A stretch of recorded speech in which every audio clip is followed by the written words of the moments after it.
ஆண்டவருடைய ஆவி என்மேல் உள்ளது, ஏனெனில் அவர் எனக்கு அருள் பொழிவு செய்துள்ளார். ஏழைகளுக்கு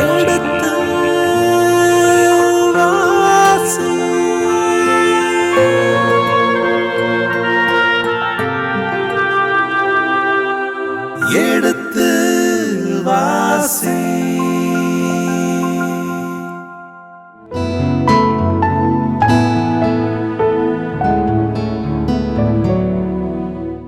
கடந்த பகுதியின் தொடர்ச்சியை இன்று தொடர்கின்றோம். வாருங்கள், இந்த நிகழ்ச்சியை நமக்காக விளக்கங்களோடு தெளிவுபடுத்த இருக்கின்றவர் தந்தை ரேமன் ஜோசப் அவர்களை வரவேற்போம். வணக்கம் தந்தையே. வணக்கம்.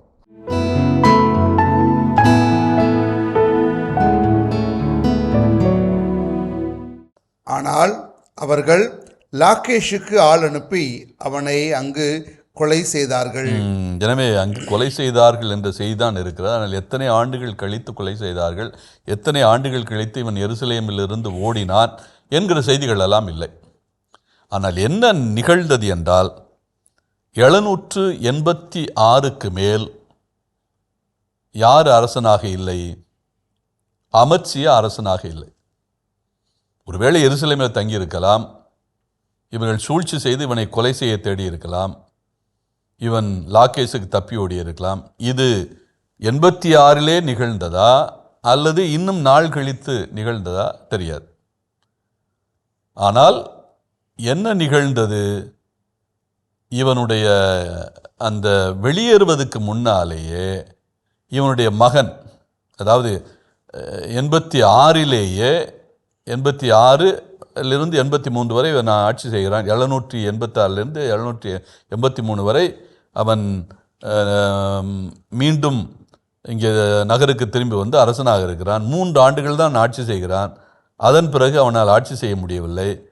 எனவே ஆட்சி பொறுப்பை மக்களே யாருக்கு கொடுத்து விடுகிறார்கள்? சிறு குழந்தையாக இருந்த இவனுடைய மகனுக்கு. அதான் நடந்திருக்க வேண்டும். அதனால இவன் ஆட்சி பொறுப்பில் இல்லை. இவனை கொலை செய்வதற்காக திட்டம் போடுகிறார்கள் நகர மக்கள். தப்பிக்கிறான். கடைசியில் லாகேஷ் போகிறான். லாகேஷிலே இவனை கொலை செய்கிறார்கள். இது 783லே நடந்ததா?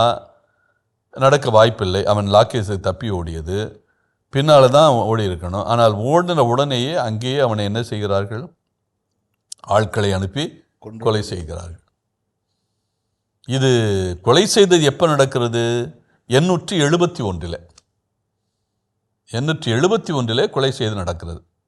அதை அடிப்படையாக வச்சு தான் நாம் இவன் ஆட்சி செய்த காலம் 29 என்கிறோம். 800லே இவன் தன்னுடைய ஆட்சியை தொடங்கியிருந்தால் 29 என்பது எதில் வருகிறது? 771 முடிகிறது. அப்போ 771 தான் இவனுடைய கொலை நடக்கிறது, லாகேஷில் நடக்கிறது. அப்போ ஆனால் 15 ஆண்டுகள் தான் இவன் ஆட்சி செய்கிறான். மீதம் 14 ஆண்டுகள் இவன் ஆட்சி செய்யவில்லை. இவனுடைய இடத்தில் இன்னொருவன் ஆட்சி செய்கிறான்.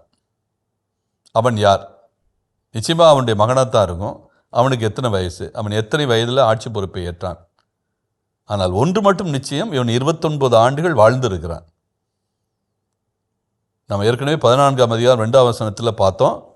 இவன் 29 ஆண்டுகள் ஆட்சி செய்தான் என்று சொல்லப்பட்டிருக்கிறான். அப்பவே நான் குறிப்பிட்டேன், இவன் 29 ஆண்டுகள் ஆட்சி செய்யவில்லை, வாழ்ந்தான். 15 ஆண்டுகள் தான் ஆட்சி செய்தான். அதாவது 800லிருந்து 783 வரை தான் ஆட்சி செய்தான். 83க்கு பிறகு அவன் தப்பி ஓடினான். அவனுடைய இடத்திலே இன்னொருவன் ஆட்சி செய்கிறான். அதை பற்றிய குறிப்பு பின்னால் பார்ப்போம்.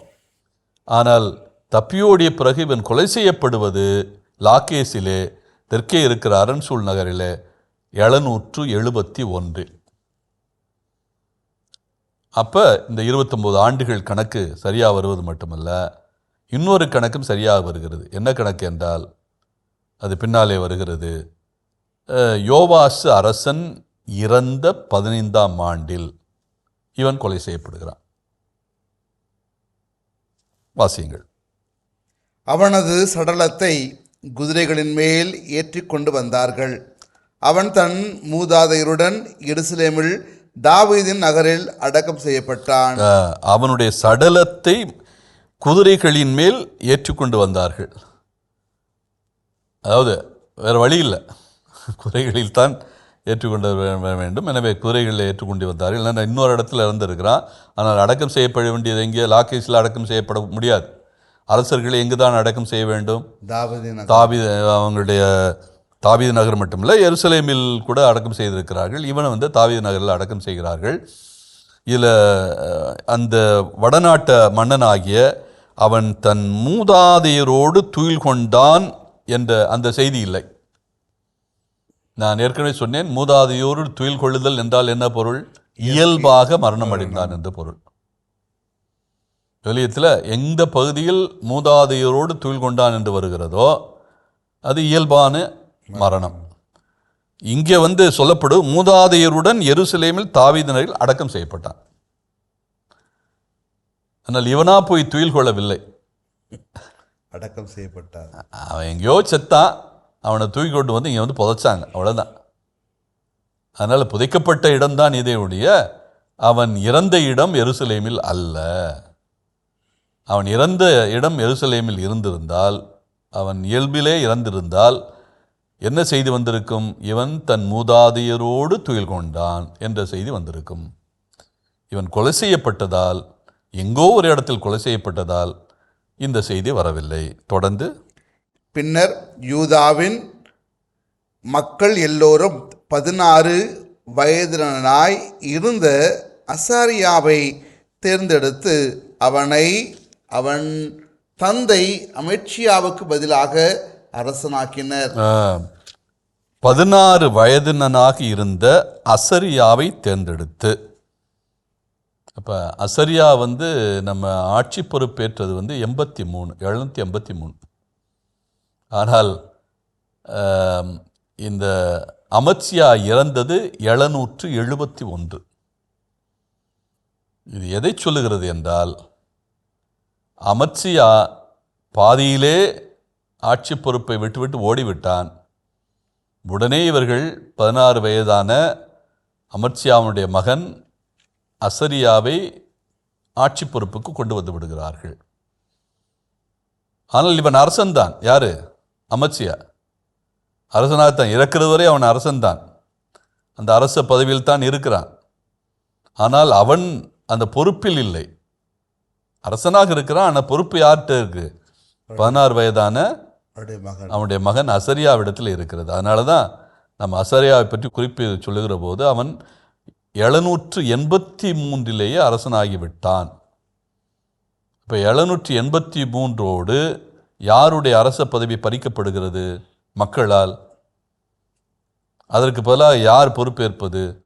அமத்சியா அவனுடைய பதவி பறிக்கப்படுகிறது. மக்கள் அவனை விரட்டி அடித்து விட்டார்கள், அவனை கொலை செய்வதற்கு திட்டம் போடுகிறார்கள். அவன் தப்பி ஓடிட்டான். ஆனால் அந்த இடத்தில் ஆட்சி பொறுப்பை இப்பொழுது நடத்துவது 16 வயதான அவனுடைய மகன் அசரியா. ஆனால் அவன் ஆட்சி பொறுப்புக்கு வந்தது வரலாற்று பிரகாரம் பார்க்குறோம்னா அந்த குறிப்பிலே இருக்கிறது. அவன் 783 பொறுப்பேற்றிருக்கிறான். ஆனால் 783 யார் இறக்கவில்லை? அமத்சியா இறக்கவில்லை. 12 ஆண்டுகள் கழித்து தான் இறக்கிறான். அப்போ யோவாசு இறந்த 3 ஆண்டுகள், இறந்த பிறகு 3 ஆண்டுகள் ஆட்சி செய்கிறான். அதன் பிறகு தப்பி ஓடுறான். அதுக்கு பிறகு 12 ஆண்டுகள் அவன் வாழ்கிறான். இப்போ ஒட்டுமொத்தம் யோவாசு இறந்ததிலிருந்து 15 ஆண்டுகள் அவன் வாழ்கிறான். அதுக்கு முன்னால் 15 ஆண்டுகள் ஆட்சி செய்கிறான். ஸோ 15 ஆண்டுகள் ஆட்சி செய்கிறான், 15 ஆண்டுகள் வாழ்கிறான். அந்த 15 ஆண்டுகளில் 3 ஆண்டுகள் தான் ஆட்சி செய்கிறான். மீதமுள்ள ஆண்டுகள் எல்லாம் இவனுடைய இடத்திலிருந்து ஆட்சி செய்வது யார்? இவனுடைய மகன் உசியா. அதாவது இவனுக்கு இன்னொரு பெயர் இருக்கிறது அசரியாவுக்கு, உசியா. இந்த உசியா என்பது இறைவாக்கினர்கள் புத்தகத்தில் இருக்கிறது. உதாரணமாக எடுத்துக்கிறோமே, எசேயா புத்தகம் 1ஆம் அதிகாரம் 1ஐ பாருங்கள். அதில் இவனுடைய பெயர் அசரியா என்று வராது, உசியா என்று வரும். எசேயா புத்தகம் 1ஆம் அதிகாரம் 1ஆம் வசனம். இந்த அரசர்களுடைய பட்டியலை அங்கே சொல்வார்கள் வரிசையாக. அந்த பட்டியலில் எசேயா புத்தகத்தில் முதல் அதிகாரத்தில் முதல் வசனத்தில் உசியா என்கிற பெயர் தான் வரும்.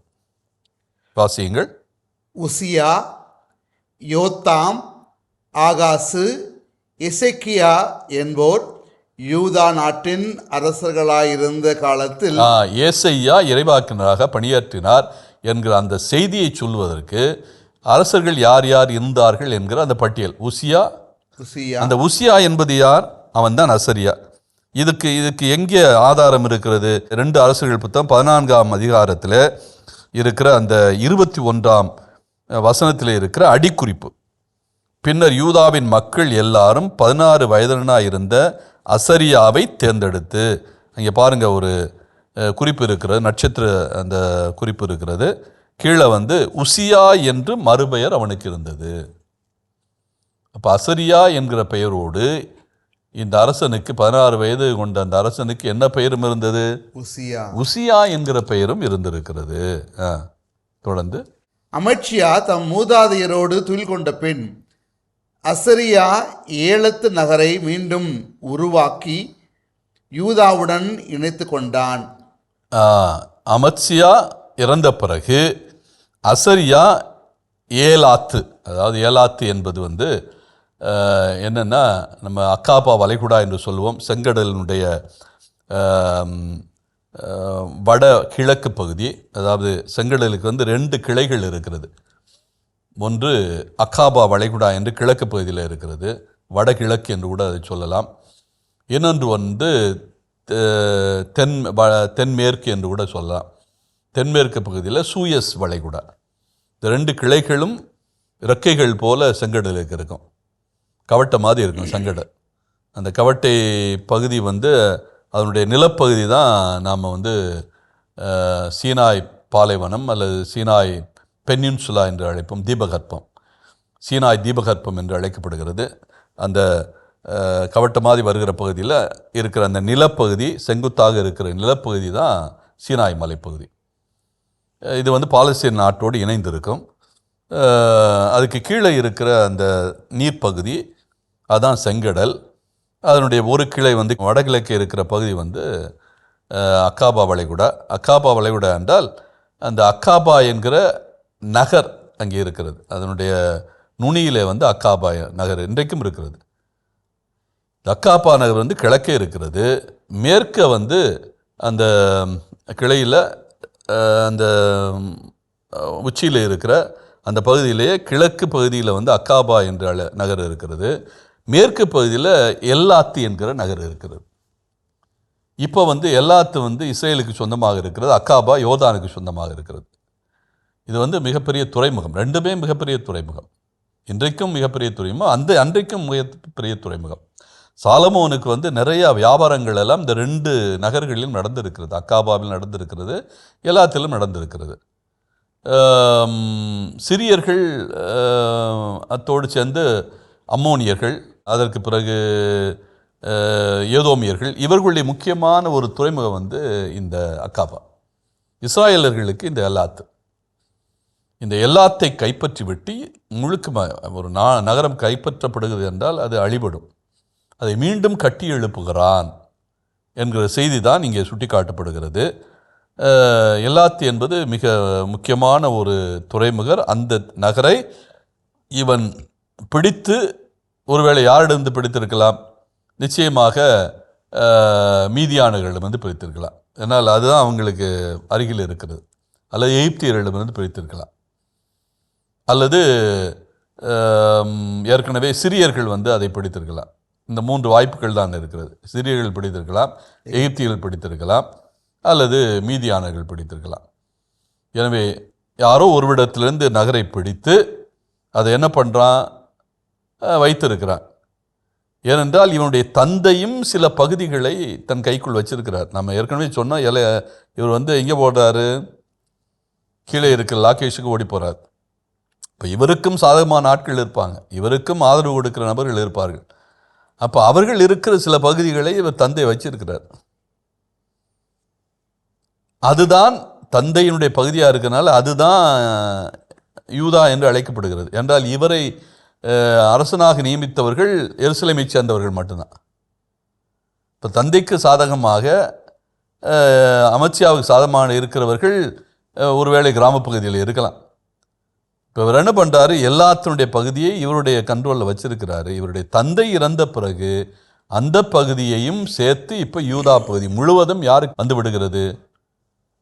இவருடைய மகன் அமத்சியாவுடைய மகன்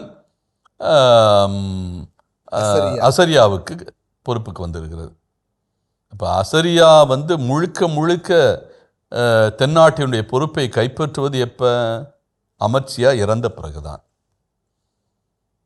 அதனால தான் 29 ஆண்டுகள் இவன் ஆட்சி செய்தான் என்கிற குறிப்பு இருக்கிறது. எனவே முழுமையாக அரசனாக இல்லை, ஒரு சில பகுதிகளை அவன் கையில் வச்சிருக்கலாம். லாக்கேஸை ஒட்டி இருக்கிற ஒரு சில பகுதிகள். இவன் லாக்கேஸில் கொலை செய்யப்பட்ட உடனேயே லாக்கேசு பகுதிகள் மட்டுமல்ல, எல்லா பகுதிகளும் இந்த அமத்சியாவுடைய மகனாகிய உசியா அல்லது அசரியாவுக்கு கைக்கு வந்தது. அவன்தான் இப்பொழுது அரசனாக மாறுகிறான். ஆனால் 783 இவன் அரசனாக பொறுப்பெடுத்து விட்டான். இவனை அரசனாக எருசலேமினை நியமித்து விட்டார்கள். ஆனால் அங்கே எருசலேமில் யார் இல்லை? அமத்சியா இல்லை. அமத்சியா வெளியே வந்துட்டான், நகரை விட்டு வெளியேறிவிட்டான். இந்த செய்தியைத்தான் இது இங்கே சுட்டி காட்டுகிறது. தொடர்ந்து அடுத்த பகுதிக்கு போவோம். 23 முதல் 29. இஸ்ரேல் நாட்டினுடைய அரசனாக 2ஆம் யெரொபெயாம் ஆட்சி பொறுப்பை ஏற்கிறான். 23. யூதா அரசனும் யோவாசின் மகனுமான அமத்சியா ஆட்சியேற்ற 15ஆம் ஆண்டில் இஸ்ரேல் அரசனும் யோவாசின் மகனுமான யெரொபெயாம் சமாரியாவில் அரசனானான். யூதா அரசனும் யோவாசின் மகனுமான அமத்சியா, அதாவது தென்னாட்டு மன்னன். இது வந்து 4வது பகுதி, கடைசி பகுதி. இஸ்ரேல் அரசன் 2ஆம் யெரொபெயாம் அவனுடைய ஆட்சி காலத்தை பற்றி சொல்லுகிறது. இவன் வந்து யாருடைய ஆட்சி காலத்தில் பொறுப்பேற்கிறான் என்றால், இந்த அமத்சியா ஆட்சி பொறுப்பேற்ற 15ஆம் ஆண்டில். நான் ஏற்கனவே சுட்டி காட்டினேன், அமத்சியா ஆட்சி பொறுப்பேற்றது 800. இப்போ 800 என்றால் 15 ஆண்டுகள் என்றால் 786. 86 யார் இறந்து போவது? இந்த 2ஆம் யெரொபெயாமினுடைய தந்தையாகிய யோவாசி இறந்து போகிறான். 786 ஆட்சி பொறுப்பு ஏற்கிறவன் இந்த யோவாசின் மகனாகிய யெரொபெயாம் வடநாட்டினுடைய அரசனாக வருகிறான். தொடர்ந்து அவன் 41 ஆண்டுகள் ஆட்சி செய்தான். 786 இவன் ஆட்சி தொடங்கியது என்றால் 741 வரை இவன் ஆட்சி செய்கிறான். 46 வரை, 746 வரை அல்லது 45 வரை இவன் ஆட்சி செய்கிறான். அப்போ 41 ஆண்டுகள் இவனுடைய ஆட்சி காலம் தொடர்கிறது. தொடர்ந்து அவன் ஆண்டவரின் பார்வையில் தீயன செய்தான். வடநாட்டு அரசுகளை பற்றி இந்த புத்தகம், இந்த வரலாற்று புத்தகங்கள் அல்லது அரசுகள் புத்தகம் எழுதுகிற போதெல்லாம் தொடக்கத்தில் என்ன சொல்லிடுவாங்க? இவங்கெல்லாம் ஆண்டவருடைய பார்வையில் தீயனப்பட்டதை செய்தார்கள் என்றால் இதை எழுதுகிறவர்கள் தென்னாட்டு அரசுகள். தென்னாட்டு பாரம்பரியம், தென்னாட்டில் இருக்கிற அந்த குறிப்பேடு, இதை வச்சு தான் இவங்க எழுத ஆரம்பிக்கிறாங்க. வடநாட்டு குறிப்பேட்டை பயன்படுத்துகிறார், அவ்வளோதான். வடநாட்டில் உள்ளவர்கள் எழுதவில்லை இந்த புத்தகத்தை, தென்னாட்டில் உள்ளவர்கள் எழுதுகிறாங்க. அதனால் தென்னாட்டில் உள்ள அரசர்கள் தீயதை செய்தால் கூட ஆரம்பத்தில் அவர்கள் நல்லதே நினைத்தார்கள், நீதிமான்களாக இருந்தார்கள். ஆனால் தாவீதின் வழிமுறையில் அவர்கள் நடக்கவில்லை அப்படின்னு கடைசியில் முடிப்பாங்க. அவங்கள கொஞ்சம் அப்படி பூசி மெழுகித்தான் பேசுவாங்க. ஏன்னா அரசனை எதிர்த்து இவர்கள் எழுத முடியாது, அவனுடைய நல்ல காரியங்களைத்தான் சொல்லணும். ஆனால் வடநாட்டு மன்னனை பற்றி இவங்க இழிவாக பேசலாம். ஏன்னா அவர்கள் இவர்களுடைய மன்னர்கள் அல்ல, தென்னாட்டு இனங்களுடைய அல்லது குலங்களுடைய மன்னர்கள் அல்ல. அதனால் அவங்கள பற்றி தவறாக எழுதுவாங்க. தீயனப்பட்டதை செய்தார்கள். ரொம்ப கூலாக யெரொபெயாம். ஆனால் யெரொபெயாமுடைய ஆட்சி காலம் போல ஒரு வழமையான ஆட்சி காலம் இஸ்ராயேலில் தாவீது அரசனுக்கு பிறகு, சாலமோன் அரசனுக்கு பிறகு இல்லவே இல்லை.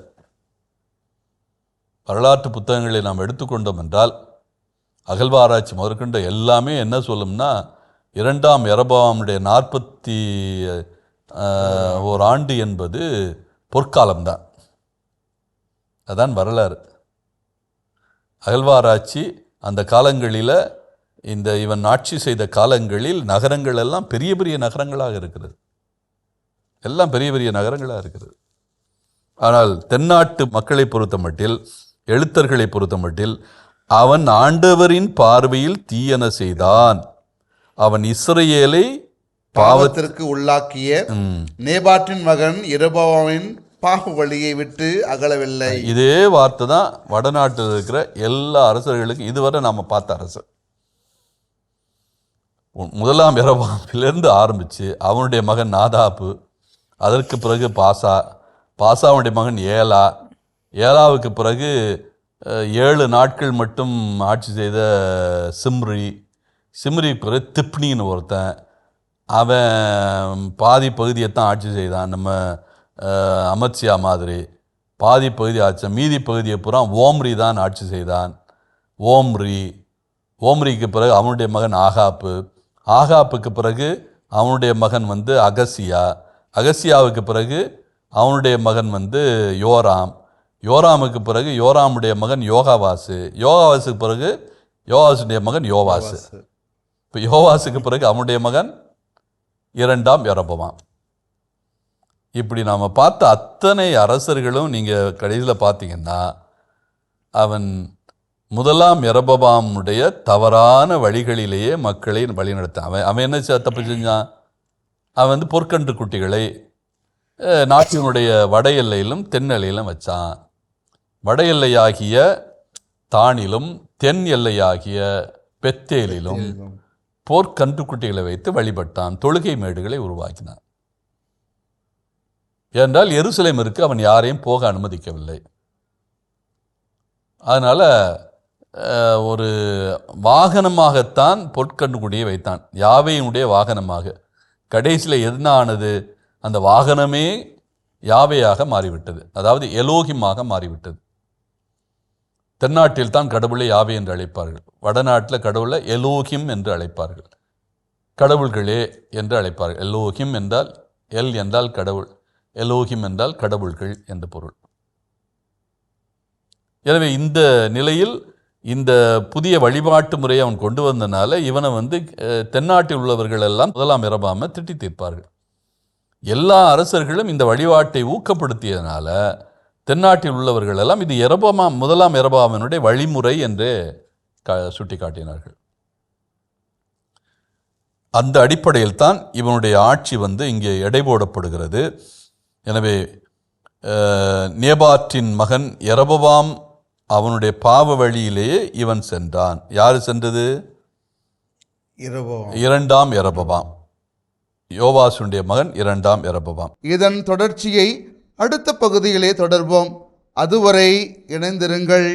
இயேசுவுக்கே புகழ், இயேசுவுக்கே நன்றி, மரியே வாழ்க. இறைவனுடைய அடியவர் இறைவாக்கினர். அவர் எந்த பகுதியை சேர்ந்தவர் என்றால் கத் கேப்பரை சேர்ந்தவர்.